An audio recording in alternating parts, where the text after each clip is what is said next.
Your dog is thrilled to see you every single time. You walk in the door and it's a parade. But let me ruin something for you. Your dog is also thrilled to see the person who feeds it at the kennel. Your dog is thrilled by a paper bag. Your dog once became emotionally overwhelmed by a sock. So here's a question worth actually asking. Does your dog love you? Or have you simply been identified as the warm mammal who controls the food?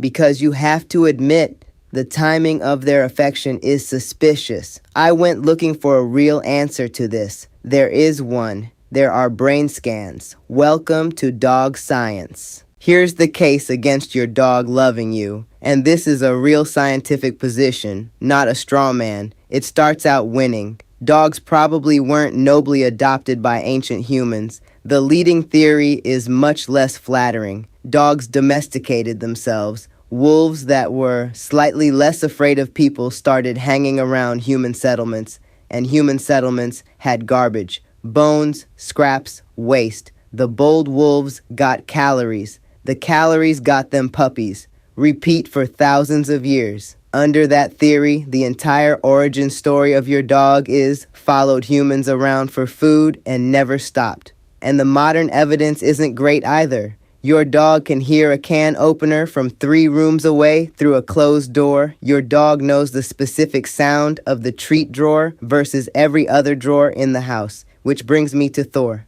Thor is my dog. Thor has, on more than one occasion, lost a staring contest to a houseplant. He cannot reliably respond to his own name, but he can identify the crinkle of a cheese wrapper from upstairs, asleep. That's not love. That's a security system pointed at the refrigerator. So the cynical case is strong. Dogs are opportunists who figured out that being cute is a job. Now let's see what happens when you actually put it to the test. Because when scientists went looking, the cynical theory started falling apart almost immediately. The first crack came from Japan in 2015 in the journal Science. A research team led by Miho Nagasawa at Azabu University studied 30 dog owner pairs. Owners and dogs sat in a room together for 30 minutes. They could talk, touch, look at each other. Normal stuff. The researchers measured oxytocin in urine samples before and after. Now, oxytocin is the bonding hormone. It's the chemical behind the attachment between a mother and her newborn. It is not a thanks for the food hormone. It's a this is my person hormone. Here's what they found. The dogs that gazed at their owners the longest produced the biggest oxytocin surges in those owners. And those owners then touched and talked to their dogs more, which spiked the dog's oxytocin in return. That's a loop. Your dog looks at you, your brain chemistry responds, you respond to your dog, and their brain chemistry responds to that. Around and around. The researchers called it an oxytocin gaze positive loop, and it's the same mechanism that bonds a human parent to a human infant. And then they did the part that settles it. They ran hand-raised wolves through it. Wolves raised by humans, socialized to humans, comfortable with humans. The loop didn't happen. Wolves barely make eye contact with people at all, and the oxytocin effect didn't appear. So this isn't just animal near food source. This is something dogs specifically evolved and wolves did not. Your dog is running a bonding circuit on you that its own ancestor doesn't have. But you could still argue the cynic's corner here. Fine, there's a hormone. Maybe the hormone is about the food, so let's test it directly. Food versus you, head to head. In 2016, a team at Emory University, Peter Cook, Ashley Pritchard, Mark Spivak, and the neuroscientist Gregory Burns did something that sounds impossible. They trained 15 dogs to lie completely still, awake, inside an fMRI machine, no sedation. Volunteer dogs in a giant magnetic tube holding still on purpose. They watched a region called the ventral caudate, a reward center. Basically, the part of the brain that lights up when something good is coming. Then they taught each dog two signals. One meant food is coming, the other meant your owner is about to praise you. The cynical theory makes a clear prediction. Food should win, food should destroy praise. In 13 out of 15 dogs, praise from their owner produced brain activity equal to or greater than food. Not tolerated, not accepted politely, neurologically equal to or better than dinner. And I want to give the cynics their due because science is honest about the exceptions. There was one dog, a short-haired terrier mix named Ozzy, who chose food over his owner's affection 100% of the time, every single trial, no hesitation. I have never felt more certain of anything than I am that Thor is an Ozzy. I love him. He would trade me for a rotisserie chicken and not think twice about it, but he'd be the exception, and that's the point. 13 out of 15 dogs, given a choice between a snack and being told they're a good boy, would choose both, or just tell me how great I am, please. Here's the study that got me, though. In 2014, Burns ran a different experiment published in Behavioral Processes. Same setup, dogs awake in the scanner, but this time no owner in the room.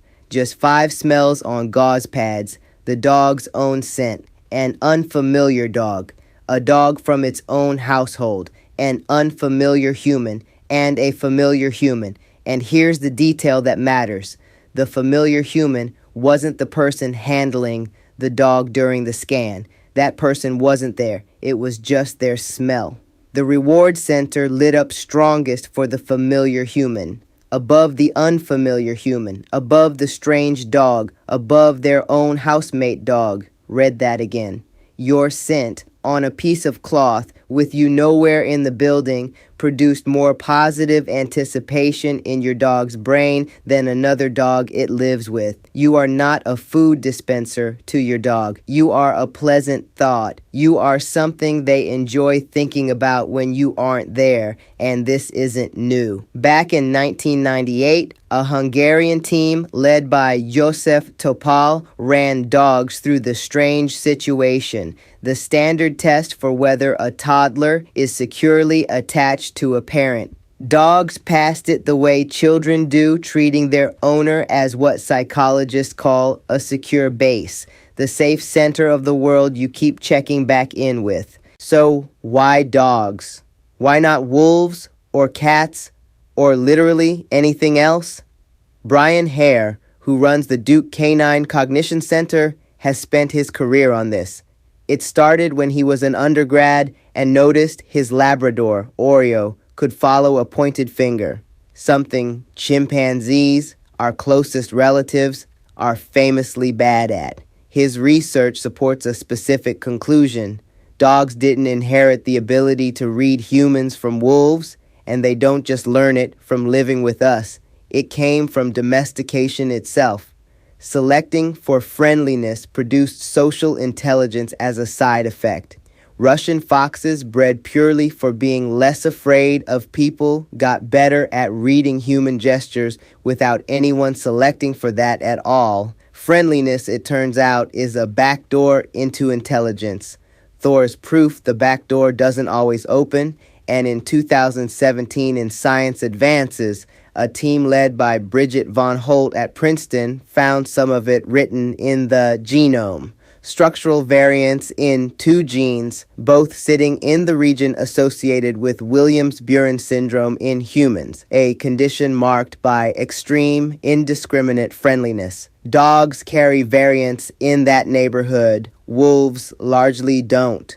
Clive Wynn, who runs the Canine Science Collaboratory at Arizona State, makes the strongest version of this argument in his book, Dog is Love. His claim, the defining trait of dogs isn't intelligence. It's an exaggerated capacity to form emotional bonds, including with species that aren't their own. Not smart, loving as a biological specialty. So let's be precise, because overclaiming is how you lose people who are paying attention.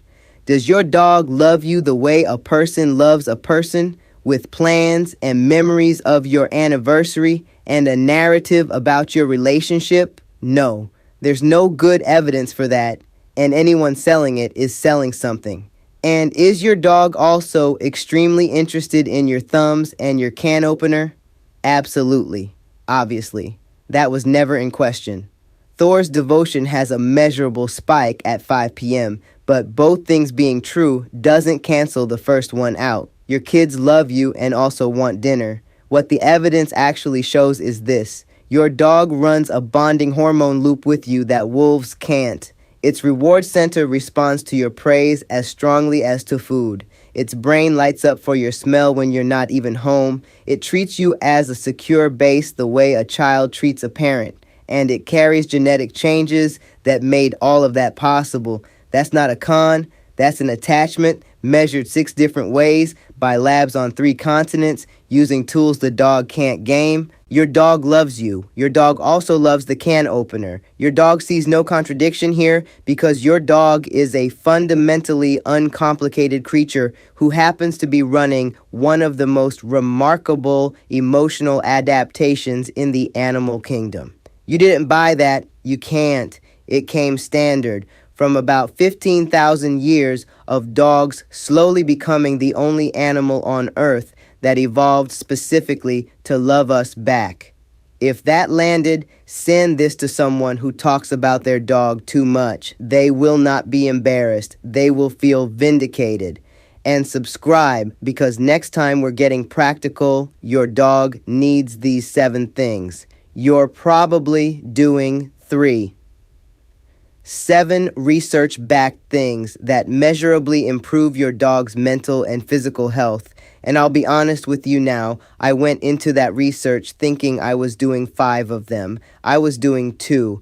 As for Thor, the houseplant loser, the cheese wrapper savant, the dog who just might trade me for a steak, when I come home from work, he's always waiting by the door, sometimes the front door, most times the kitchen door. See you next time on Dog Science.